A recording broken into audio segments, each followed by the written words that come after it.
One-on-one. All right, my name is Joey Rahimi. I'm here to talk about how to market your startup in 2020. My background is in entrepreneurship and marketing. This did work, but it's okay. There we go. Now it works. Yeah, this is me. Started a bunch of companies here in Pittsburgh. Went to Carnegie Mellon. Exited both of those companies. First started off at Carnegie Mellon back in 2001. Then during school here, my major was entrepreneurship.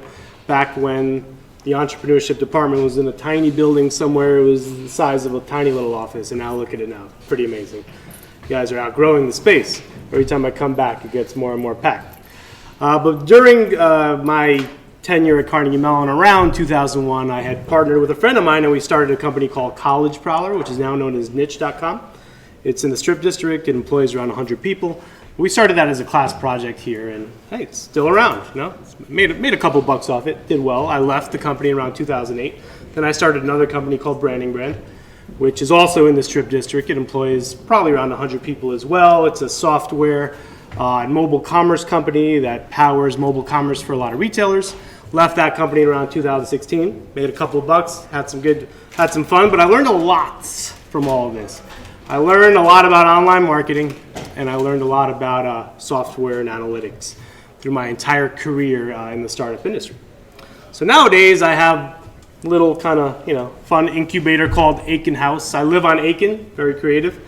I have a couple of houses next to each other on Aiken. That is like my kind of Silicon Valley-esque startup incubator place where I live, and I also allow kids to come and learn. I got whiteboards all over the wall. I got kids trying to start companies in there, and I also have an office down the block on Walnut Street too. That's a little bit more formal, but not that much more formal. But yeah, I got lots of companies that I help start, I have pieces of, that I'm just an advisor of. I invest through 99 Tartans here, that's started by Rob Meyer. And I also do consulting for Amazon and Dropbox. Got to pay the bills somehow, right? I can't just be advising startups all day long that aren't making any money. So I do consulting with Amazon and Dropbox and a number of other big name brands because, hey, like I said, I got to pay the bills. But yeah, I'm all about, my goal my passion in life is really to partner with entrepreneurs. And sure, I love to give out free advice all day long, and I do that willingly. But my ultimate goal is to partner with entrepreneurs and pay them a salary for a year and allow them to use all the resources that I have on staff: design, development, marketing, content creation, journalism, all types of resources that exist in my office. I like to partner with an entrepreneur, get a piece of equity of the company, and try to make it all happen without raising too much money. In the past, my companies that I've started have raised over $100 million in different rounds. And it's great, but at the end of the day, I feel like it's more fulfilling to do it bootstrapping and trying to do it without raising money. So I have experience with both. I prefer the latter, which is to not raise money, and that's kind of my goal, is to find scrappy entrepreneurs that have a great idea and are super hungry, but just may not have the experience or the resources to get things done the way they want to, or as quickly as possible without any money, right? So yeah, I partner with an entrepreneur. I pay them a salary for a year. If we can't make it happen within a year, probably not going to happen. So that's how I see it. So my background's in marketing. I love marketing, and it's always changing because of technology, really. And I always start off with this slide just because marketing's everywhere. Whether you own a bar, whether you own a startup, or you're a big corporation like Amazon, the same exact tactics can be used. Maybe not the same creative campaigns, but the same marketing technologies and tactics can be used across all three to drive success. And I'm so passionate about marketing that I made this slide that shows how important marketing is, right? In the grand scheme of things, when you're at a startup, you may think, oh shoot, I need legal and finance, and I need someone to run operations. But at the end of the day, if you don't have marketing nailed down, you're not going to have customers to come in that need operations and finance, someone to count the beans and someone to make sure you're legally protected, right? So don't place too much stress on any of those things at the bottom till you've really understood how to, A, you have a product or service, and B, how to truly market that product or service. And I put marketing on top of product because I've seen so many shitty products with great marketing that just kill it, right? And I've seen so many amazing products with no marketing that just don't do well. So that's why I put marketing at the top of this kind of pyramid, inverse pyramid, because it is by far the most important thing you need for a startup. So I always like to tell people to have a startup. It's fake until you make it when you first get started, right? You're a one-man or one-woman show.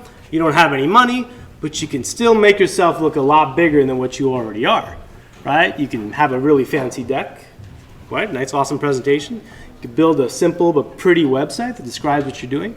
All this stuff kind of shows you're serious about your startup, right? If you don't kind of have a blog, right, to talk about things in your industry within your startup, if you don't have a blog, a prototype, your social media all set up, and maybe get a little bit of PR going, if you don't have these things, investors aren't going to take you seriously. Co-founders that you might want to attract aren't going to take you seriously. And you can do all of this without any money, and you can get all this going so you look a lot bigger than you are, right? It's called faking it till you make it. You kind of need this foundation set before you really want people to take you seriously in a startup. Obviously, you need pipeline and customers and all that good stuff, but you really need all this first, right? And again, all this stuff nowadays with the tools available online. Back when I started Branding Brand and Niche College Prowler, we didn't have all these amazing resources that we have today. That's why I'm able to start 20 companies at once, as long as I have an entrepreneur on the other side, because of the technology and because of the resources and because of the information that is available instantly. We just didn't have that 10 years ago. And nowadays we do. And nowadays that's why you see such an explosion in startups, and you see people that are CEOs of 2 big startups, right? Like, it's just so much different nowadays because of the amount of resources and technology available to get all this stuff done in a weekend if you really put your mind to it, right? Making a fancy deck and a website and a blog, Squarespace, right? Google Slides, getting a prototype going, right? There's so many wireframe applications that you can use to get something going. Getting your social media set up, you can do that in half a day. Getting some PR, CMU will write about you if you have all those 4 things done, right? The Tartan will write about you. Someone's going to write about you. A blog will write about you if you have all those 4 things done, because you're an exciting new startup. So all this stuff can be done in a weekend. Couldn't do that 10 years ago. So in terms of a marketing team, though, right? Marketing is such a broad word, but here's what a marketing team looks like at a big organization. Not a startup, but like a Dropbox or an Amazon, right? You got a CMO, your chief marketing officer at the top. You got a director of marketing and a creative director that report into that CMO. That creative director is normally responsible for like branding type stuff. They head up the design team, the copywriting team, the person that's writing the words. They head up any video stuff. Sometimes that's outsourced to a video firm, right? You have one side is the creative. I hate that word because everyone's creative, but usually in these big organizations, they call that side of the office creative. And on the other side, you have the people that implement tactics based on the creative.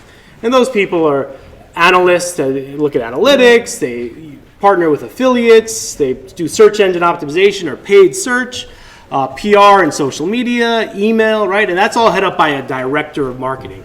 So that director of marketing, they're boots on the ground doing lots of tactical stuff to get your name out there. But at a startup, how on earth do you make something like this happen? You're a one-man, one-woman show, right? It's freaking impossible. So I came today to talk about a certain marketing tactic that I love, that I think is the best one out there. And I'm going to run through it tactically with you because you can do it by yourself and you can get lots of traction by yourself. And I'm going to show you how. So on the left, marketing tactics, SEO, search engine optimization. You guys ever heard of search engine optimization? Right? You read blogs, you Google stuff, SEO. Social media ads. You know the difference between social media management and ads, right? Like managing the account, but then paying money to place ads to people. 2 different things a lot of the time, which we'll get into. Email, pay-per-click, native ads, display, influencers forums. These are all these marketing tactics that companies engage in right now to drive traffic and drive revenue, right? That's a lot, right? How do you choose which one's right for you? How do you invest the time into that? But at the end of the day, you're going to need the skills on the right to make that stuff happen, right? Remember that creative department?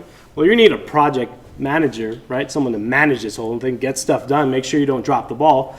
Someone's got to be in charge of branding, make sure you're on brand, your messaging makes sense, your visuals make sense. You need someone to write, a writer. You need a designer or sometimes video, right? If you can afford video or pull that off, it's harder. You need someone to analyze it. With all this stuff going on, you get traffic, right? You're able to analyze data to make better decisions. And sometimes you need a developer. I put that on there just because sometimes you may need it, but not often, right? In marketing, you don't really need that much development help. But what you really need is experience, which sucks because maybe you don't have any, right? You're not a marketer, you're a founder of your startup. So the issue with experience is that in this day and age, because of all the tactics that are available, Facebook ads is brand new. Facebook was a dying business till they figured out how to monetize their platform and do ads. Not many people actually have Facebook ads experience. Sure, they may have launched an ad, but have they launched millions of dollars worth of ads and failed a million times to understand what the optimal way to rank on to do well on Facebook is? Not many people have that. So that's why so many people fail in marketing, especially in startups, is because they may think they have the experience, but it really is trial and error till you really figure it out. The tactic I'm going to explain to you guys today, shoot, I've been doing marketing for 20 years. I just figured it out, right? So that's why outsourcing experience is an okay thing to do. Seek that mentor in marketing, but someone that has tactical experience that they could share with you on an actual campaign. They can walk you through actual campaigns that they've done and how that can apply to you. Because at the end of the day, it's about a strategy that you need, that you cannot create on your own unless you have this experience. You need to help with this strategy that is aimed at the results you want to get. The results you want are customers, right? So this is typically all the people, these are all the people you need, right? You need that person that can write for your ad. You need that person that can design. You need an analyst. You need that person that can make sure branding is on point. And then you need the project manager to make sure everything gets done. No balls are dropped. But in a startup role, you just don't have these people. So guess what? You are all these people for now. Maybe you suck at design. Okay, go find a designer. Again, there's something called Upwork where you can go get a designer. There's something called Design Pickle where you pay a couple $100 a month to get unlimited design. You can get a designer in 30 seconds from a Google search nowadays. Back then, I couldn't do that. I'd have to post an ad on LinkedIn, interview designers, go through the process, negotiate with them. But now I can get a freelance designer in minutes online, right? You're not that good at writing, you can get a journalist online. You can get a copywriter online where you pay them a couple of bucks, pay them their hourly rate of $20, $30 an hour, and in a couple hours you'll have perfect copy for your ad or for your marketing campaign. So all these things can be outsourced. Project management can, that's on you. You got to make sure shit gets done. You got to make sure nobody drops the ball. Branding, that's kind of on you too, right? You know your brand, you know your customer better than anyone else. But analytics, I mean, this is CMU. You're going to have the most fun with analytics. So learn that piece because that part's tough to outsource. That requires a lot of digging into the data, a lot of analyzing what's working and what isn't, and optimizing it, which we'll discuss in the tactic I'm going to share with you. So I think a founder can be the analyst, can be the brander, and can be the project manager, and they can outsource the writing and the design. So again, project manager gets shit done, keeps things organized and on budget. The brander creates and involves the strategy. The analyst tracks, reports, and optimizes. Designer makes things pretty. The writer makes words pretty. But again, that strategy, don't just jump into a campaign till you're really confident on that strategy, which we'll discuss, right? So here's what normally happens in a bigger startup maybe, right? Or a tech company or a bigger company, right? You have a founder or you have the boss that says, we just need more social media, right? They look at someone else's account. They're like, oh my God, look at all this engagement. Look at all these likes. Look at all these views, right? We need that. I don't know why we need that, but we need that. Well, I'll tell you something. Likes don't equal dollars, right? But for some reason, people are so fascinated by social media and by likes and all that you get this often, right? A founder or a boss saying, we need more social media. All right, well, sits down with the project manager, the brand strategist, the analyst, designer, and the writer. They all sit together. They said, yeah, they go, okay, let's start an Instagram account. Let's start posting cool stuff. And yeah, let's try to get more likes and followers. But it's just such a horrible strategy because how does that equate it to customers? How does it equate to dollars? Who has the actual experience of doing something like this before where it's worked, show me the ROI, show me the analytics that actually prove that this is a viable strategy. And that may sound ridiculous, but this happens all the time at every single company. No one actually strategically looks at a true strategy that drives customers and implements it via social media. So, we start posting cool things about the company. This is what happens next. The brander makes sure we stays on brand. The writer makes sure it sounds good. The design makes it pretty. Analytics, how on earth do we track Instagram, right? We got likes, we got more likes, we got more views, but how do we know it's coming from it? How do we know customers are coming from Instagram? You don't really need much development, but you do need a project manager to just make sure everyone's kind of working together and getting things done. Okay, it all sounds cool. So I'm going to show you how a local company that I work with, a local tech company, applied this same strategy for growing their social media and the results that they got, right? So this is a company called Giftia. And Giftia is a tech company. It's founded by this man here, Jason Wolf, here in Pittsburgh.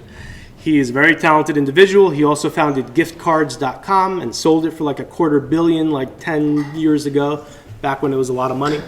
And he founded this company called Giftia. And Giftia is simply a way to send gift cards without the plastic, without the actual physical gift cards. You download the app. I can send you a gift card to your favorite coffee shop, regardless of what it is. It'll appear on your app, and you link up your debit card, and you go buy a cup of coffee, and it magically appears on your credit card statement. So he removes the friction of sending a gift card. It's a brand new company. He's getting the kinks out, but he's interested in growing. So I help him out with that. So it's a pretty cool concept, right? Eliminates the gift card, very disruptive. They got everything going for themselves. They got the app, they got some users, but now they want to grow. So Jason did the typical thing of, okay, well, we need to get our social media going, right? Because we need to look legit, totally accurate, right? But picture that scenario I just described with you where, a team sits down and says, all right, well, let's get awesome content. Let's start posting. Let's do all this cool stuff. And they did it. They got 160 posts over there, right? Over the course of a year, they partnered with this amazing videography company called Piper Creative here in Pittsburgh that made all this amazing content and videos, right? It's all cooking. They killed it. But guess what? This video has 74 views and they have 400 followers. Years worth of work. Failure? No, it's not, because you need this, right? You need to make sure that you have this asset here. But the strategy wasn't in place from the beginning to say, all right, well, what are we trying to make happen here? How are we going to make it happen? Just because you go set up an account and start posting amazing content doesn't magically mean you're going to get followers and traffic and customers. This scenario happens everywhere. So many companies, this same thing happens, right? So, how about we try this content thing? How many people here have heard of the word content, right? Content marketing, creating content. You're all entrepreneurs, you know all the different tactics. Content is one of those tactics. I'm a huge, huge fan of content, and I'm going to explain why. The rest of this presentation is about content, but it's not about writing content in the same way most companies create an Instagram account. You can write an awesome piece of content, and no one will read it. So we want to avoid that. You can make an awesome Instagram account, but no one will follow it, right? You could spend hundreds of thousands of dollars on these things and not see an ROI for a very long time. So we're going to avoid this. Content is king, queen, whatever you want to call it. It's so cliche, but it's my favorite marketing tactic because it's the most affordable and the most sustainable when done right. So I'm going to show you how to do it right. Starts with creation. You got to make the content. Then you got to promote the content. Then you got to track conversion and optimize the content. Sounds kind of simple so far, but remember, experience is what helps with the tactics associated with each of these. My 20 years of experience failing a million times to figure out the right recipe are what's going to make all the intricacies of each one of these help flourish this campaign. All right, so what's the strategy, right? Don't just start writing awesome content. The strategy is write amazing content that is shareable on social media so that it can also rank on Google and get recurring free traffic that we can convert into customers. That is the entire strategy. That means we're not going to write a piece of content unless we know if we post that to Facebook People will share it because it's dope, the content's awesome, and we know Google will rank it so that it gets recurring traffic every day from people searching for it. All right, that sounds awesome. How on earth do we pull that off? So I'm going to walk through how we pull this off. First, why is this top 5 search result on Google important?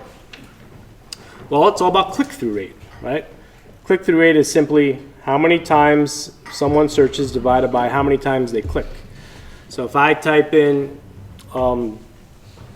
jeans for men, if 100 people type in jeans for men and 5 people click on the first result, that's a 5% CTR, click-through rate. But what this graph represents here is how valuable a top 5 result is.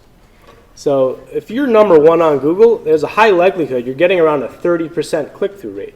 So those 100 people, you're actually getting 30 people to click on your organic listing. If you're number 2, looks like 15%. If you're number 3, 5, number 4, whatever, and then look at AdWords. You guys know what AdWords is? Google Ads? Those ads you see, how many people here click on the ads? No one? You do sometimes? Well, look, that's statistically significant. AdWords is like 2% CTR, so that makes sense, right? Unless everyone's lying.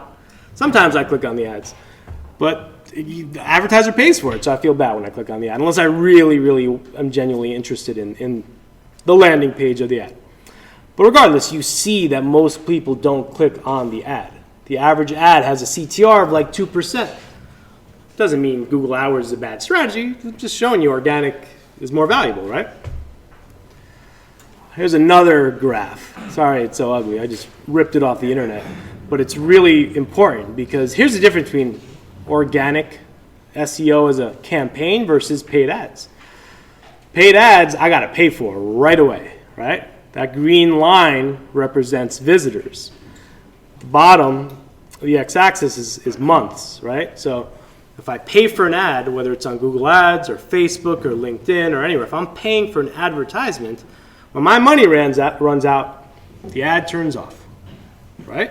If I have 10 grand to spend and I spend it all in a week, it's over. Sure, I can spread it across a year, right? But when my money runs out, the ad is done and the traffic is done. But with search engine optimization, when you show up high on a Google search result, traffic's never done unless someone comes and dethrones you.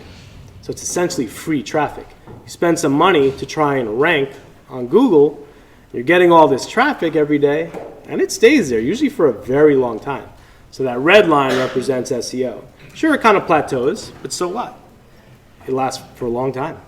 And for the longer it lasts, the lower your traffic cost is and your customer acquisition cost is. Is that data from Google? This data, no. This data is from some like search firm or something. But it's true, I promise. It's just an example. It's not true data you should look at to analyze. It's literally just saying, when I pay for ads and the ads are done, the traffic's done. But when I rank on Google, and I'm going to show you tons of charts that are real, that traffic is continually recurring and doesn't go away for a very long time. All right, then you got all these Google algorithms, right? Panda, Penguin, Hummingbird, Fred, Pigeon, RankBrain, Mobile. These are actual updates to Google's algorithms that they publicly release that make people go crazy. But at the end of the day, it's all bullshit because this is just for hackers that are trying to game the system. None of you guys are trying to game the system because that wouldn't be right. You're trying to comply with the system so that you don't have to worry about stupid algorithm updates, right? So this is Matt Cutts. He was the former head of search at Google for a very long time. Now he works for the Pentagon. But this guy, 10 years ago, told us all these SEO guys, all us marketers, that don't worry about the algorithms. Don't worry about any of this stuff. Just add value to the internet. That's all he said. He said that 10 years ago, even longer than that, and it still holds true to this day. As long as you're adding value to the internet when you're creating a piece of content, you're going to rank. Unless someone, it's a ranking, so someone's got to outdo you, unless someone adds more value with that same word you're going after, right? That's it. You just learned SEO. There's nothing else to it. So back to this. Here's the strategy again. Create content, promote it, optimize conversion. You're the analyst, you're the project manager, you're the brander, and you're the marketer. You're going to have to kind of learn ad placement, but that's super easy. But yes, you're going to need probably a copywriter and probably a designer if you don't have that skill set. No big deal. All right, so let's get a little bit more tactical. We'll go back to the Giftia example, because we implemented this on Giftia. It's a new company, so the results are early, but here was our tactical strategy. All right, so Giftia. We want to write content for Giftia. How do we write content that's shareable on social media, but that can also rank on search engines, right? So we kind of have to think about it. Gift cards are universal, so like everyone here has bought a gift card at one point in their lives, right? So, maybe people with money buy them, so we do want to target a demographic that has money as opposed to maybe broke college kids. We did want to start local. We've seen so many examples of success of companies like Grubhub and Facebook that started in certain markets. So we did want to start in a certain market to prove that market out. But we wanted to write content around local things to do where you spend money, right? Because if we write content about local things to do in Pittsburgh and we rank for it, people will view that content as valuable, and we can convert some of those users into Giftia downloaders of the app, right? I'll walk you through that a little more closely on the next few slides, but that was our kind of strategy, right? This was what was missing in typical marketing campaigns and organizations is, okay, what is the actual strategy? What are we really trying to accomplish on a tactical level? So we want to turn that, examples were restaurants, salons, events. We felt like if we talked about those things on a local level, that was more of a gift card user or gift card purchaser, right? If I'm going to a salon, I'm going to go buy my friend a salon gift card if I really love my salon, and I think that's a great gift for them, right? Or, I know he loves to go to Altius in Mount Washington. I'm going to go buy him a gift card to Altius. So instead of going to the Altius website and figuring it out, I just send him a gift to you, right? So we wanted to write about restaurants, salons, events, and rank on Google and turn that traffic into app downloaders. This can be applied to any business. It does not matter what your business is. The same concept can be applied. I've not met a business where this strategy cannot be applied to it. So let's start with content creation. So how do you create awesome content, right? Add value to the internet. It starts with keyword research, which I'll explain. You've got to choose the right keyword, aka topic that you want to go after. And then you got to go look at your competitors. You got to Google that keyword and see who's coming up for it. Can you do better, right? If you can, it's an opportunity, right? Then write a 2,000-word article that adds value to the internet. Why 2,000 words? Lots of reasons. Longer articles do better on organic search. We all know here that we're getting spied on by all these internet companies, right? If you go to the cookies on your window and go see who's spying on your browser, you're going to probably have 300 to 400 cookies on your browser right now. One of those cookies is Google. So Google knows when you click on a search result how long you're on the page for. They know if you click the back button, increasing bounce rate. They know if you're clicking something within the site, increasing continuation rate. All these things Google knows, which is why longer articles do better because your average page duration is higher and you have a higher likelihood to click through something else. So all that adds value to the ranking. You get a higher ranking because of those things. So longer content does better. You want to design it beautifully, aka that designer you have on your team. And you want to ensure a strong CTA, ensure a strong call to action. You want to convert that traffic that's looking at it into an app downloader, a purchaser, a subscriber to your email list, something. All right. The goals of the article, though, right? You don't want it to be self-promotional or else people hit the back button. Bounce rate increases, ranking goes down. It's got to be super relevant to the keyword you were targeting. Got to be super useful. High time on page, low bounce rate, beautiful, not just beautiful copy, but beautiful visuals, beautiful diagrams that your designer is making for you. Really turn your blog article into an expose that you really want people to think is amazing. And then you want it to be shareable, right? So if someone sees an ad for this article on Facebook with a seductive headline and a beautiful picture, they just like it, right? A lot of us just like stuff and share stuff just to do so. You need that interaction. Social signal is a big part of Google's algorithm. They do want to attract social media traffic because social media is so big nowadays.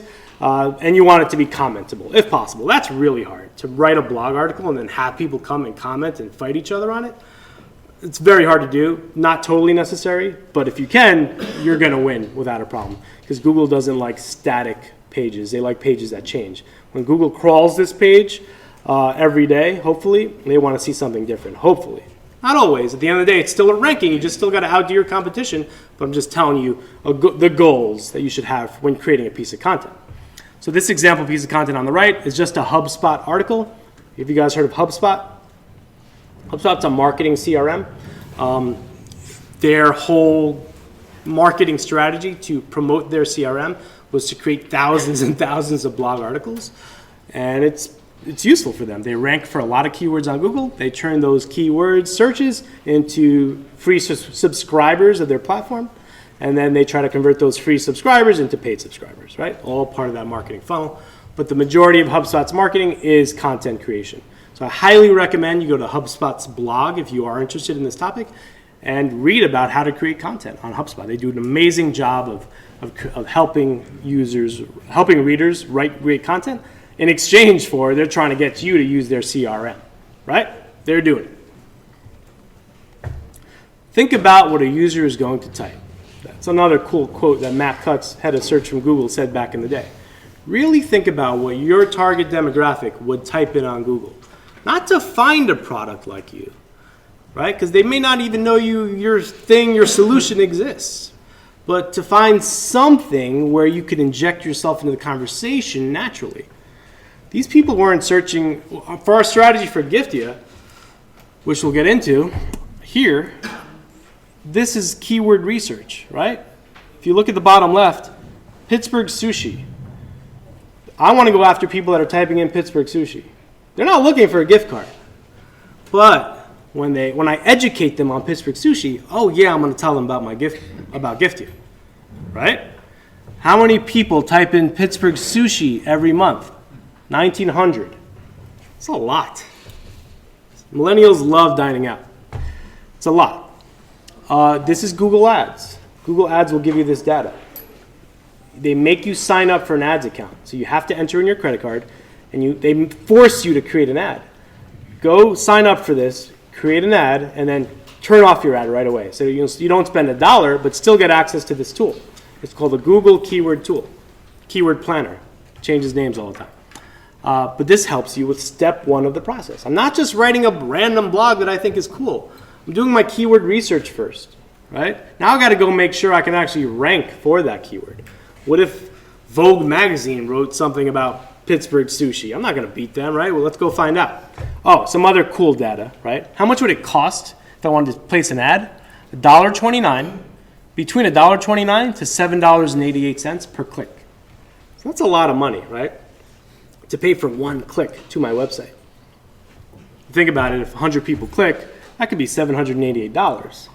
How many people do I need to convert into a sushi customer to make my $788 back?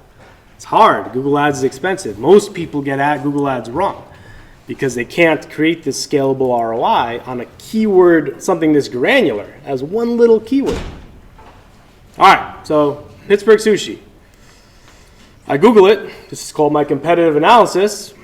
And here are my results. The left is the top, the right is still the first page, but this is the first page of Google. Remember, that graph, click-through rates. The top 5 results matter. Do any of you guys ever click on this Google business listing, the local results? Or do you guys skip past that too? You click on it? Okay. That does have a very high CTR. But is it really relevant? If I'm typing in Pittsburgh sushi, do I really want 3 results? How many of you guys click on the more places little link underneath those 3 results? Do you guys do that? Oh, okay. Good. That's probably the best place to click on. But a lot of people will click on the organic result underneath the local business, right? That still has a decent CTR. You'll see number 1 is Yelp, right? Number 2 is TripAdvisor. What's number 3? Giftia. We wrote an article on sushi. We ranked number 3. Who's number 4? Foursquare. Oh, we beat Foursquare. I bet you their budget's bigger than ours, right? Who's number 5? Foursquare again. Number 6 is Reddit. It's hard to beat Reddit because Reddit's this community of people going back and forth. Google loves that. Google hates static web pages. They love discussion. Beating Reddit. Beating OpenTable. We beat Pittsburgh CBS Local, an article that was written in 2011. Right? But when we weren't on there, when Giftia wasn't there, these were the people that were. So someone got bumped off the top 10 because of us. But we made the decision to go after that keyword because these results were shitty. Or we saw opportunity. We're like, okay, well, maybe we can't we're never going to get in the Google local results, right? We don't have a restaurant. So let's scrap that. Probably not going to beat Yelp. But maybe we can get underneath Yelp and get some traffic. And that was the decision we decided to do. Because we wrote an awesome article and we promoted it and it ranked. I'm going to show you how we promoted it though. What else do we have here? Okay, yeah, no, that's good. So we wrote a better article, right? We wrote this 2,000-word article, the 8 best sushi restaurants in Pittsburgh. This is the Giftia blog. We got Andy's Sushi Bar in there. We got Umami. Our journalist, who we paid money to, went and researched. They didn't go to all these restaurants and eat at them. It's been a fortune. They researched them. They researched their reputation on Yelp and TripAdvisor and other blogs, right? And they just tried to create an awesome article that was better than the results that Google was showing, aka adding value to the internet. So when a user lands on this page, they're like, oh, what a great article. What the hell is Giftia? And then hopefully we have strong calls to action within the article that says something like, send a Giftia or send a gift card to someone you love for Andy's Sushi Bar, right? So it's not blatantly self-promotional because we're adding value to the internet, but we're adding a couple commercials in there, right? Some banners, some text links, but it's still classy. So it's all good. But in order to write a good blog article, I highly recommend reading the Hubspot blog because they'll really break it down to you into a science. 80% of people read blogs on their mobile device, so it has to be super optimized for mobile. You got to have strong headlines and sub-headlines and blocks of text broken out into paragraphs. We have Yelp reviews in there. We have beautiful images, awesome visuals, diagrams, maps. We really tried to make each article into an expose about sushi in Pittsburgh, right? But the ultimate goal was high page session duration, low bounce rate, useful, and shareable. So I think you guys all get the session duration and the bounce rate, and it's useful, but what about how do you make sure this is shareable? So that's where content promotion comes in. So how do you promote a blog article that you've just written? It's not going to just rank on Google magically. It will when you're actually bigger, but when you're starting out, it won't.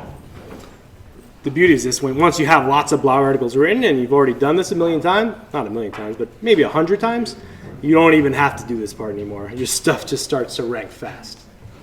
So remember those 1,800 people that search for Pittsburgh sushi every month? Let's just say 100 of them are going to that blog article every month, right?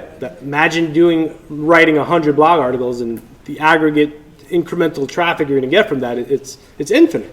You just got to choose new keywords. It's infinite. So how do you promote that blog article though, right? Facebook, aka Instagram ads is one. Google ads is another, right? If I would have typed in best Pittsburgh sushi and I would have had a little ad at the top, it would have cost me like at least $1.88 per click. It's kind of expensive for one click. Influencers, right? I could have went on Instagram and I could have found a Pittsburgh food blogger and be like, yo, I'll give you $100 if you shout out this blog, right? Easy way to do things, but I love Facebook ads. It's my favorite. I'm going to explain why. By the way, you only have to spend, my recommendation is spend at least $25 for that one blog article. Spend $100 if it's really valuable, but you only need to spend around $25 for that, promoting that one blog article. And I'm going to explain why I love Facebook ads so much. You guys may think, oh, Facebook's for parents. It's not relevant anymore. But it's super cheap, right? I set my own budget. I could spend $20 on this ad, right? Pretend that's the sushi article. I couldn't find our old Facebook ad for the sushi article, but here's an example. You post that sushi article on Facebook. You target it to people in Pittsburgh. You target it to a certain demographic. You have to kind of play around with it to be like, what's my best audience on Facebook that's going to give me the most likes and shares, right? Once you kind of get a good feel for that, you'll start to do better Facebook targeting that'll give you the opportunity to get more likes and shares and clicks. That's what you want, likes, shares, and clicks. But the beautiful thing about Facebook is not only is the ad beautiful, right? How many times are you on CNN.com or on Google and you just see crappy ads? They're blurry, they're obtrusive. The reason why Facebook blew up is because they've nailed the mobile ad. Mobile ads on Facebook and Instagram are beautiful, right? when done correctly, they don't even feel like an ad anymore. When done correctly, they feel great. But you might say, oh, Instagram's way better than Facebook, but it's not. Instagram sucks compared to Facebook because there is no, sorry. The reason why I love Facebook more than Instagram is because of the sharing capability. I can't share an ad on Instagram to my timeline so that more people can see it. And I can do it on Facebook, right? That alone makes Facebook way better than Instagram. So I post this ad, it gets likes, it gets comments. Sometimes people are like, whoa, you forgot this sushi restaurant. What about this one? Oh yeah, I love umami. Discussion, which can also happen on Instagram. LinkedIn is the only other ad platform where this can actually happen, by the way. But talking about Facebook, it's more appropriate on Facebook. You can create discussion, and then you not only have the paid component of this ad, but you also have the organic component of this ad. Meaning, sure, I may pay to reach 1,000 people on this ad that have seen this sushi article, but I got 100 shares, and that got 1,000 more people to see it, and I got that for free. That organic component of sharing only exists on Facebook. LinkedIn too. That's why I love Facebook ads. So you're saying at this point you should be thinking more about the demographic that's going to share your post versus that will be like a target one in your funnel for your actual like product or service? Yep, I'm trying to rank high on Google right now. Not really trying to worry about that yet, right? Because that's really hard. And as a goal on Facebook advertising, one of the goals you can set for this ad is I want people that comment and share more. And Facebook will be like, all right, I'm only going to show this ad to people that do that, right? Because Facebook spies at us and they know. And then, okay, well, I want them to be in Pittsburgh. Oh, I want them to be in 1 mile radius from, Shady Side or Oakland or CMU, right? So you can really nail down your target to be like, all right, who are the type of people that are really going to share and click on this link? So I spend $20, maybe I get a 10-cent cost per click, get 200 visitors to my blog that read it, Google takes notice, then I start to rank. So I use a tool called Ahrefs, which is an SEO tool that allows you to pull ranking for any page on the internet. And if you look closely here, these are all the keywords. After I did that promotion on Facebook, I started to rank. That blog article, right there, best sushi restaurant in Pittsburgh, that's the URL every single time. Started to rank, not just for sushi Pittsburgh, which is the keyword I went after, but for 56 other keywords. Best sushi in Pittsburgh, sushi Pittsburgh, sushi restaurants in Pittsburgh, Pittsburgh sushi, Japanese food Pittsburgh, sushi Squirrel Hill, right? That started to rank. Here are their associated search volumes for each one of those keywords. And here are my rankings. 2, 3, 3, 3, 4, 4, 3, 3, 3, right? So one little blog article got all those rankings for all those keywords. That search volume is a monthly search volume. It is a recurring search volume.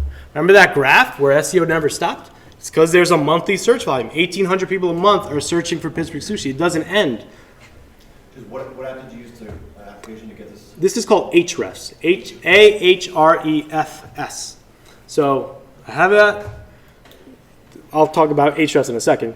But next slide this is the entire Giftia blog.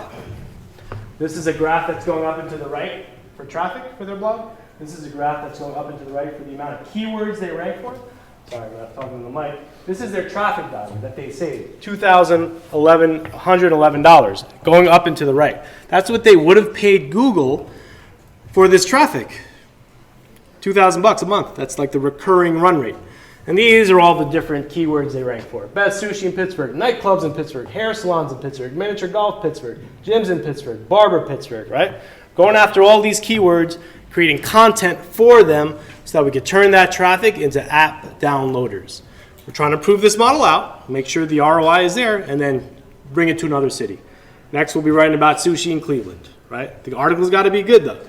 This is not some chop shop. It's got to be really journalistic integrity, beautiful design. The article's got to be really good. They got to dethrone what's out there, or they won't rank. They got to add value to the internet. This is Ahrefs, you had asked. It is $100 a month to get all that data, right? It costs you something. Highly recommended. There's tons of SEO tools out there. This is my favorite. Been using it for almost 10 years now.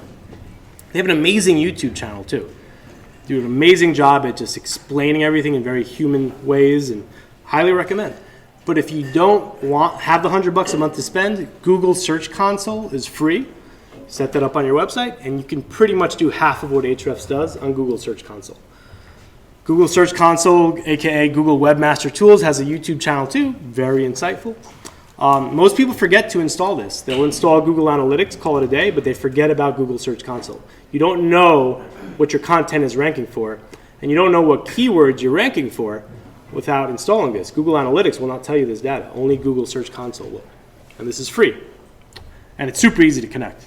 Install your Google Analytics, then literally sign up for this, and it connects with your Google Analytics and instantly starts working. All right, we're dead. All right, so this tactic can be used for any business. We're running out of time, so I'll move quickly. My wife is a rapper and singer. I use the same exact tactic for her music career, right? I told you, this can be used for any business. Her name is Kelly Mays. She wrote an article on the Huffington Post.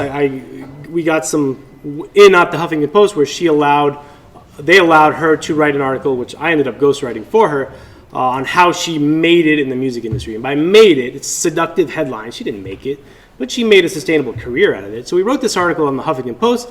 We placed an ad out on Facebook. The ad went so viral because, hey, there are lots of haters out there, but also lots of lovers out there. But it turned into this humongous discussion where this ad got 2,700 comments and 3,800 shares. You don't need that, right? The sushi article got like 4 likes and a couple hundred clicks to the article, right? That's what you need. This was just an example of just how it went extreme and how we paid a few $100s to get millions of impressions from the ad because of the organic component of a Facebook ad where you're allowed to share. When 3,800 people share this on their own wall, because of the couple $100 you paid, that's a really great ROI. Unfortunately, with music, it's impossible to track ROI, so this is more for entertainment value. But yeah, she wrote an article on the Huffington Post. We linked to that article from there. Remember, we're not just promoting an article. We're not just placing a Facebook ad. The goal is to rank high on Google. If you type in how to make it in the music industry, she's like number 3, right? So we didn't get our number 1 result. But we didn't really have much control over the blog. It was a Huffington Post blog. We did leverage them. Leveraging other blogs to rank your content, highly recommend. Doesn't have to be your own blog. Partner with another blog. Promote their blog and rank higher faster. That's what we did with Huffington Post.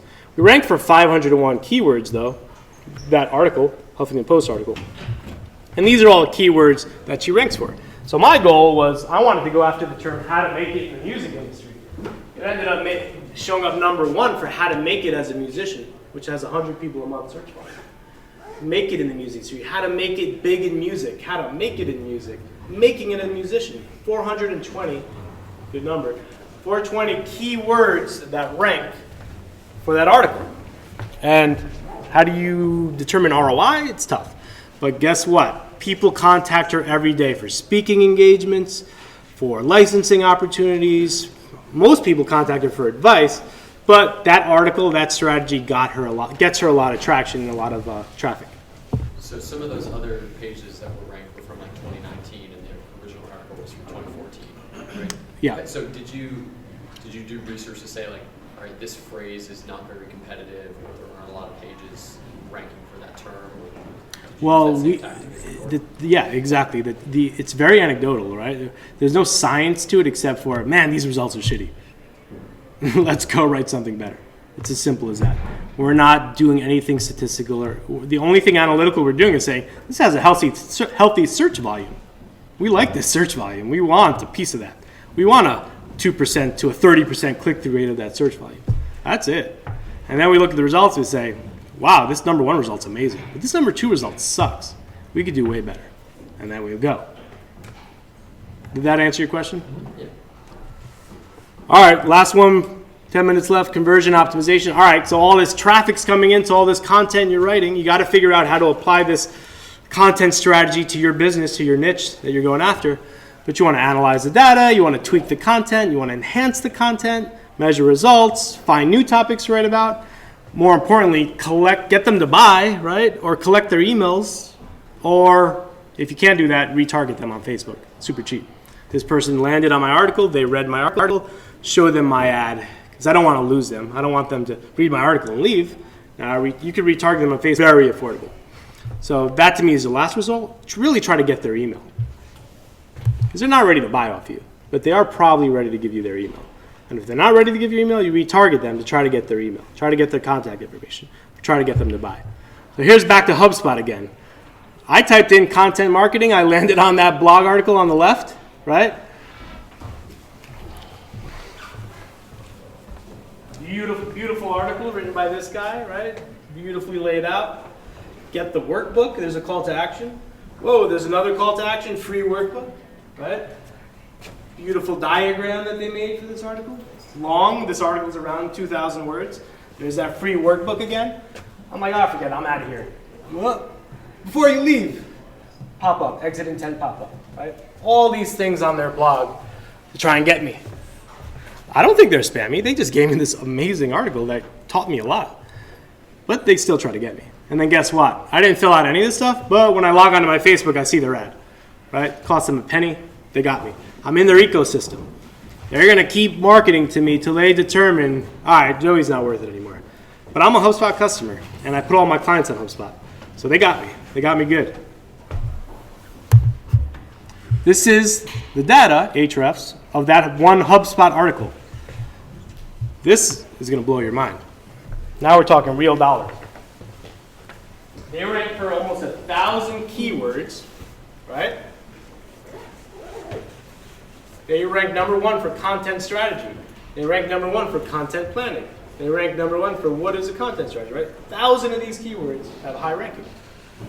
The estimated traffic that they get is around 6,400 people a month. That's their run rate. And you see this going up and to the right from that one blog article.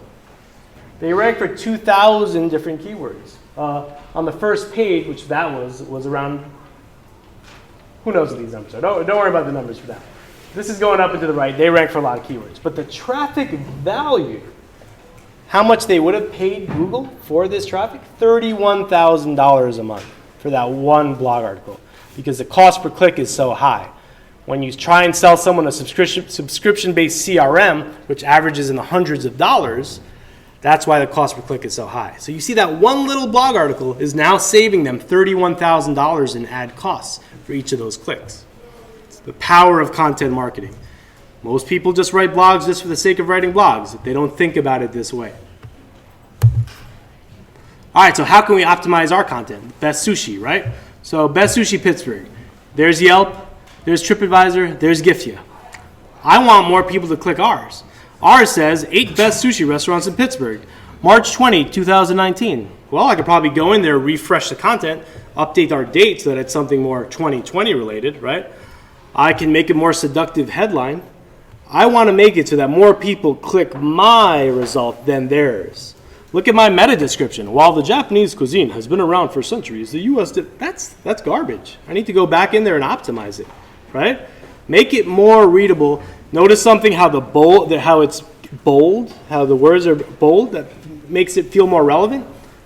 Optimize my search result, the meta description, the meta tag, so that more people click on mine, so that I can outrank Yelp and TripAdvisor.